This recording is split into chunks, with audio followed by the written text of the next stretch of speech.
The topic of don't ask, don't tell has stressed the nation for a number of years. President Clinton made an effort to overturn the military's policy of automatically discharging anyone who was found to be a homosexual. Don't ask, don't tell was a compromise that was supposed to resolve the issue. However, in some cases, it has only complicated the issue. Zach Welsh comments on his opinion on don't ask, don't tell. I personally am against the overturning of it, and I know there's a lot of people out there that disagree with me, and there's a lot of people that agree with me, and it's probably, as far as U.S. population goes, it's probably split about 50-50. Zach Welsh was born in Houston, Texas. He was on active duty from 2005 to 2009. He did 2 deployments to Iraq. After leaving the military, he attended Temple College in Temple, Texas for 2 years. Currently, he is attending the University of North Texas and is working on a bachelor's degree in English and political science. One complication has to do with sexual assault. Every year, many military personnel are sexually assaulted. Gays are put in a difficult position because of the policy of don't ask, don't tell. Many gays remain silent out of a fear of being dishonorably discharged if they file a complaint on the assault. The intent was never to cover up acts of assault, but in reality, many times this is the case. Mark Ventura comments on this issue. Mark Ventura is a 41-year-old Air Force veteran of 2 tours during the first Gulf War. He was born in Peru, Indiana. He retired in 1994 and then attended the University of North Texas. He received his bachelor's degree in applied technology and performance improvement and is currently working on his master's in the same field. 1 in 5 women and 1 in 100 men are sexually assaulted in the military.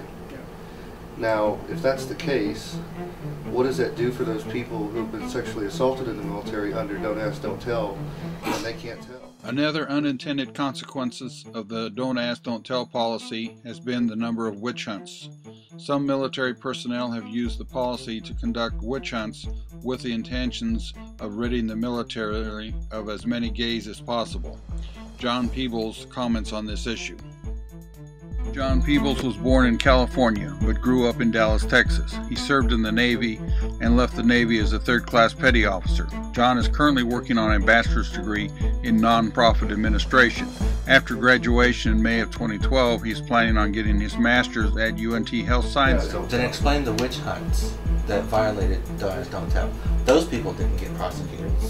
Kind of what the witch hunts were. They were superiors that tried to get their subordinates to go, you know, in their own platoons or divisions or whatever, and have people spy on their own and try and find out who's gay and who's not.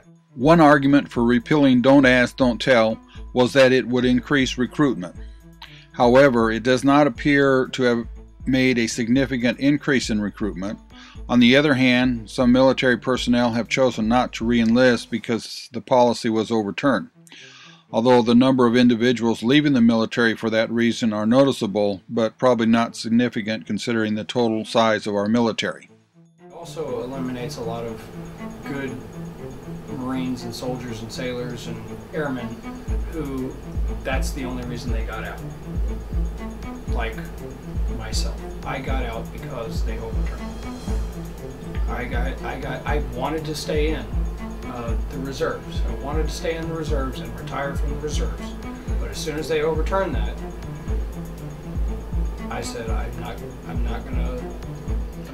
Don't ask, don't tell has been overturned, but the debate continues. Israel has no exception for homosexuals. Everyone is required to serve, and they have one of the finest militaries in the world. If they can integrate them, then the United States should not have a problem in integrating them into all the branches of the military. Only time will tell as to how successful this will be.